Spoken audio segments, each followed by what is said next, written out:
Vous êtes à l'écoute de la radio Spoutnik. Au micro, l'observateur Igor Yazon. Dans le passé, l'État libre du Congo, la propriété du roi de Belge, Léopold II. Ensuite, le Congo belge, la colonie Belgique, la République du Congo, la République du Zaïre et enfin la République démocratique du Congo sont tous le nom même d'un pays en Afrique centrale. Le 30 juin, ce pays célèbre le 58e anniversaire de son histoire postcoloniale. Une histoire très difficile, comme en témoigne au moins le fait qu'au cours des années de l'indépendance, la République démocratique du Congo a connu au moins 12 grands conflits armés et guerres civiles. L'un d'eux a été nommé même la Première Guerre mondiale à l'Afrique.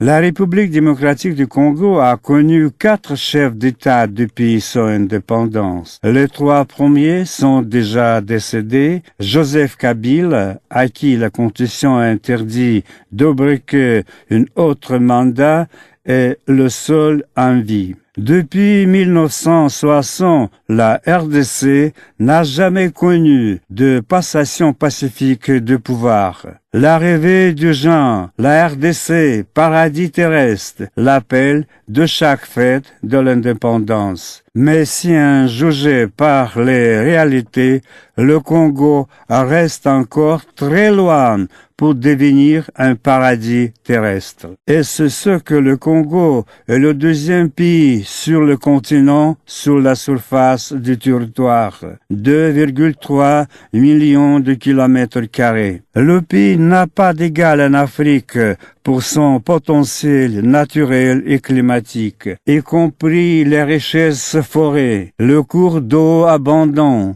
les terres fertiles. Le sous-sol du Congo contient plus d'un tiers de réserves mondiales de cobalt. La deuxième partie des polymétalliques, le plus grand gisement de diamants d'or, de minéraux de terres rares, parmi eux le coltan, sans laquelle ne fonctionne pas de gadgets numériques dans le monde entier.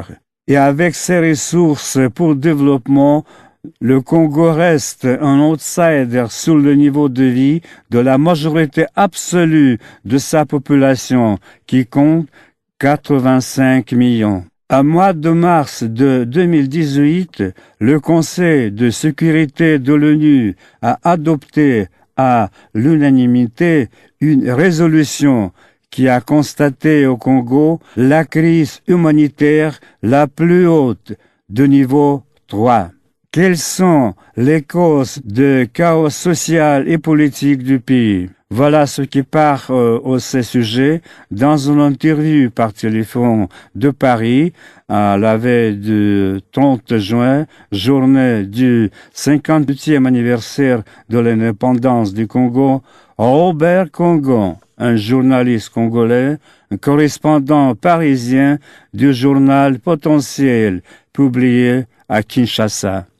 Alors, le problème, il est simple. La République démocratique du Congo est victime de ses richesses. Nous avons un sol et un sous-sol tellement riches. C'est un pays tellement convoité au cœur d'Afrique qu'on en est vraiment victime. Vous souleviez tout à l'heure qu'on n'a jamais connu cette paix. On a toujours connu une paix relative à l'époque de Mobutu. Le problème, c'est quoi? Les Occidentaux ont su toujours travailler là-dessus. C'est un pays qu'ils ont toujours voulu contrôler. Et ils les contrôlent jusqu'à présent. Donc, on ne va pas dire que voilà, tout est bon. Non, le pays est toujours contrôlé par les Occidentaux. Et les gens qu'ils mettent au pouvoir, notamment en 1960, le seul président qui a été élu démocratiquement, c'était le président Kasavubu. À l'époque, il était face à Bolikango. C'était une élection démocratique. Et depuis lors, on n'a jamais eu une alternance démocratique au Congo. Jamais. Mobutu est arrivé au pouvoir par un coup d'État le 24 novembre 1965. Laurent Désiré Kabila est venu le 17 mai 1997 de la manière dont tout le monde sait. 4 ans après, son fils l'a succédé. Son fils, entre guillemets, l'a succédé. Il est là depuis 17 ans. Et depuis 17 ans qu'il est là, rien ne va. Et voilà, depuis 17 ans, le Congo est plongé vraiment alors dans le gouffre. Le peuple vit une période très difficile. La Constitution de 2006, janvier 2006, il a été élu au suffrage universel, bien qu'il n'a pas gagné les élections. C'est Jean-Pierre Bemba, à l'époque, qui avait gagné les élections. Lui était élu parce que choisi et voulu par les Occidentaux. En 2011, pareil, les Occidentaux ont obligé Tshisekedi d'accepter l'inacceptable, comme Jean-Pierre Bemba avait accepté l'inacceptable. Et voilà où nous en sommes. Son mandat avait pris fin le 16 décembre 2016. Et de prorogation à prorogation, de glissement à glissement, et il est toujours là. Mais il est toujours là. Mais entre-temps, le peuple profite de ses richesses. Non, le peuple ne profite pas de ces richesses-là. Les richesses du Congo sont entre les mains d'une bande qui en profite avec les Occidentaux. Et voilà le peuple aujourd'hui. Moi, j'étais à Kinshasa l'année dernière, pendant l'été. J'ai vu la misère, j'ai touché la misère. J'étais jusque dans le Kasaï. J'étais jusque là où, moi, Kamona Sapou. Je vis la misère. Je vis comment les gens fuient les régions à cause de la guerre, à cause de la torture. Et j'ai vu ce que j'ai vu et c'est triste. Et c'est triste. Donc, pour moi, le 23 décembre, je ne sais pas si il va arriver le 23 décembre. Il n'y aura pas des élections. Il ne va pas organiser les élections. Soit il est candidat, il organise les élections. Si on lui met la pression qu'il ne se représente pas, il ne fera pas d'élection. Voilà. Le Congo est dans une voie, aujourd'hui, je peux dire que nous sommes dans une voie sans issue. On ne sait pas ce qui va arriver au mois de juillet, au mois de septembre, au mois d'octobre, au mois de décembre. On ne sait pas. Et même s'il y a des élections, et si, par hasard, il avait cette volonté de choisir un dauphin, les élections vont être truquées avec leur machine à voter, leur machine à tricher, à voler. Il y a déjà 10% au moins des électeurs qui ne sont pas sur le fichier électoral. Tout est fait pour que le camp kabiliste, pour que la Kabylie gagne ses élections. Ce sera soit lui, soit un autre. Selon certaines sources et des sources fiables, il tient à se présenter et il sera candidat. Et c'est presque confirmé d'ailleurs. Écoutez, la Constitution lui interdit de se représenter. Je parle de Joseph Kabila. La Constitution lui interdit de se représenter parce que la Constitution, que dit la Constitution? La Constitution dit on a droit à 2 mandats. Donc le premier mandat, on peut se représenter. Si on est réélu, bon, on fait son deuxième mandat. Mais après le deuxième mandat, c'est fini. Mais il est en train de trouver toutes les manières possibles, tous les subterfuges possibles pour changer la Constitution ou bien passer en force. Et c'est ça ce qu'il n'arrive pas à faire depuis 2015. C'est pas d'aujourd'hui. C'est depuis 2015 qu'il cherche à modifier la Constitution. La réaction de la communauté internationale, bien la réaction des Congolais d'abord, fait qu'il n'arrive pas à passer en force. Mais sinon, il l'aurait déjà fait. Comme au Burundi, ou bien comme au Rwanda, pardon. Au Rwanda, chez Kagame, il est passé en force. Maintenant, le monsieur va jusqu'en 2032. Voilà, c'est ça. Et Kagame, comme il tient à ses intérêts en République démocratique du Congo, il voudra pas que le garçon quitte le pouvoir. Kagame joue le double jeu. Il est pour ces petits parce que ce sont les intérêts du Rwanda. Le Rwanda sans le Congo actuellement parce que ils le disent pas ouvertement, mais le Nord et le Sud Kivu est maintenant entre les mains des Rwandais. Et il a peur que son protégé quitte le pouvoir et la personne qui va remplacer, eh ben, que va être sa politique par rapport aux pays voisins? Et là, c'est le Rwanda maintenant qui va pleurer.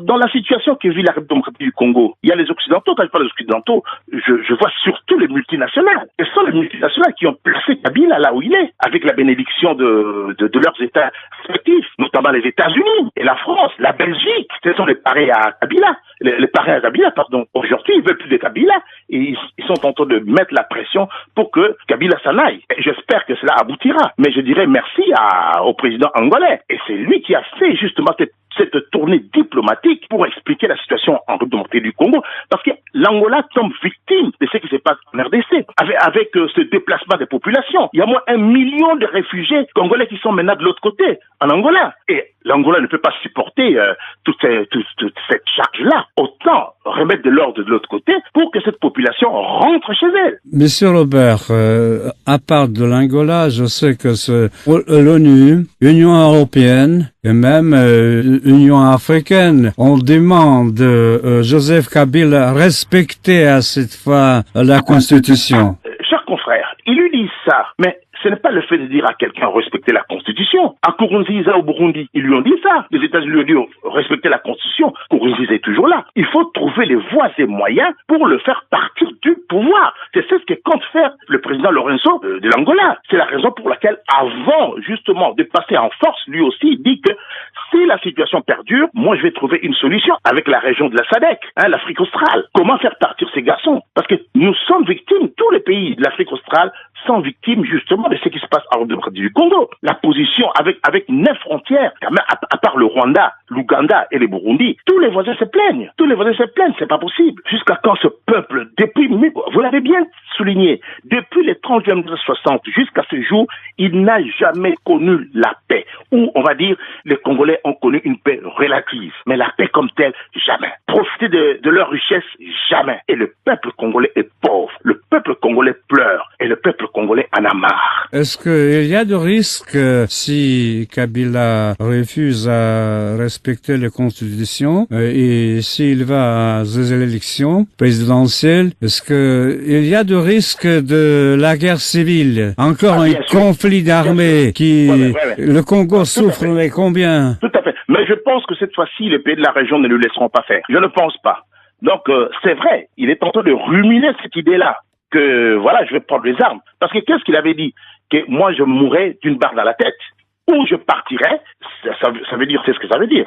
Donc, je vais prendre les armes pour défendre mon pouvoir, et je vais m'éterniser au pouvoir, et je vais rester là. Le pouvoir, j'y suis, et j'y reste. Parce que c'est un garçon qui ne comprend que le langage de la force. Le dialogue, les accords, les textes, ça lui dit rien. Ça ne lui dit rien. Il n'en a rien à foutre. Et c'est ce que moi je pense, c'est ce que va faire la SADC. D'accord. Et l'opposition congolaise, partout, la diaspora, au pays même, qu'est-ce qu'elle attend? Moi je pense que c'est ce que sont en train de faire maintenant les opposants, ils ont compris. Notamment Katumbi, Tshisekedi, Fayulu, Matungulu et quelques autres. Je crois qu'ils ont compris. Bon, c'est ce qu'ils peuvent faire, c'est de faire, disons, une pression au niveau diplomatique. Ils voient X, Y, Z pour essayer d'expliquer le problème, comment va le pays, mais ils savent qu'au pays, au Congo, ça ne va pas. Ils vont poser leurs problèmes, ça c'est bien. Maintenant, ils ont compris que ce sont des gens, pas Etienne Tshisekedi ou Fayulu, mais Katumbi a bien travaillé avec Kabila. Il est comptable du bilan de Kabila. Ben, maintenant, il paraît qu'il a changé. Mais on verra bien en quoi il a changé. Si un jour, après les élections, il était élu président de la République. On verra bien. Bon, maintenant, en parlant de l'opposition, mais franchement, moi, par rapport à cette opposition, moi, je dirais en général, la classe politique congolaise, opposition et majorité, sont des médiocres, à part quelques éléments. C'est une minorité, c'est vraiment une minorité qui ne représente rien du tout, qu'on peut facilement écraser. Mais le 3/4, c'est des médiocres. Moi, je ne crois même plus en cette classe politique, que ce soit l'opposition ou la majorité. Maintenant, la diaspora, ils font ce qu'ils peuvent faire. Et aujourd'hui, si Kabila a été mis dans cette situation-là, c'est grâce à la diaspora, grâce aux manifestations, grâce aux pétitions, et grâce, Dieu merci, on a maintenant les réseaux sociaux, on écrit, on essaie d'expliquer, on parle, et les gens ont des chaînes YouTube, ils essaient, voilà, la diaspora, de ce côté-là, il fait un travail de communication vraiment très intéressant. Et c'est ce qui a fragilisé la Kabylie, le régime de Kabila. Si on ne pouvait compter que sur les opposants en place à Kinshasa, oh là là, mais c'est tous les corrompus. C'est des accompagnateurs du système. Alors Kabila connaît bien le Congolais maintenant. Il sait que il suffit de leur donner un petit pécule et puis le problème s'arrange. Il connaît la mentalité des Congolais. Il connaît et il joue avec ça. Et aujourd'hui, si quand même Kabila n'arrive pas à forcer les choses, c'est grâce à la diaspora, grâce à l'effort que sont tentés de faire les Congolais de l'étranger. Donc on dit non, ça ne passera pas, il ne passera pas. Il n'y aura pas un troisième mandat pour Kabila. Niet. Et demain, samedi, il y aura une grande manifestation à Bruxelles et à Paris, justement pour dire non à un troisième mandat pour Kabila. Quand même, le peuple congolais, il mérite le meilleur. Comme je disais au début, qu'on est victime de ce qu'on a. On mérite mieux, mais voilà, de tous ces mondes. Enfin, avant, dans les années 60-70, il n'y avait pas des Congolais à l'extérieur. Tous étudiaient au pays. Mais pourquoi tous sont venus ici? Tout le monde fuit, tout le monde vient en Europe. Pourquoi? C'est de la misère, c'est tout. Le problème, il est clair. C'est de la misère, les gens, ils fuient. S'il y a une occasion, les Congolais sortent du pays. Et ça fait le jeu, justement, de ceux qui veulent profiter des richesses de la RDC. Ils veulent surtout pas des intellectuels. Ils veulent surtout pas. Ils sont en train de casser l'éducation. Ils savent que c'est par l'éducation que les gens peuvent se réveiller. Donc, il faut casser l'éducation. Il faut voir les niveaux d'études de nos enfants, les niveaux d'études des Congolais. Il est très bas. Et ça fait le jeu de ceux qui veulent occuper les pays. Et le pays est occupé. Le pays est occupé par les étrangers, notamment les Rwandais. Ils veulent dominer, ils veulent occuper le Congo. Ils veulent le balkaniser même, s'il le faut. L'objectif, c'était de balkaniser le Congo, mais là, ils n'arrivent pas. Justement, grâce au travail qu'est en train de faire la diaspora. Ça, c'est le travail qu'est en train de mener la diaspora. Et là, ils n'arrivent pas. Il a dit lui-même, d'ailleurs, au mois de janvier, que je pensais transformer le peuple congolais. En quoi il va nous transformer? En quoi il va nous transformer, lui qui est arrivé il y a 17 ans? Est-ce qu'il connaît le peuple congolais? Il le connaît d'où? Et il va nous transformer, lui? C'est nous, par contre, qui l'avons transformé. Et qui regarde bien ses photos quand il est arrivé au pouvoir et comment il est devenu aujourd'hui. C'est grâce à qui? C'est grâce aux Congolais. C'est dommage que dans cette histoire, il y a des Congolais qui accompagnent justement le système. Il y a des Congolais qui sont complices, des corrompus et qui jouent le jeu de Kabila ou des Rwandais. Et voilà, ça, c'est notre malheur. Mon cher Robert, de quel pays rêvez vous-même? Je rêve d'un pays où le peuple vivra mieux. Donc, il peut s'instruire, il peut justement avoir des hôpitaux pour se soigner et avoir un travail pour vivre décemment et mener une vie normale. Ce qui n'est pas le cas aujourd'hui pour le peuple congolais, malheureusement. Merci.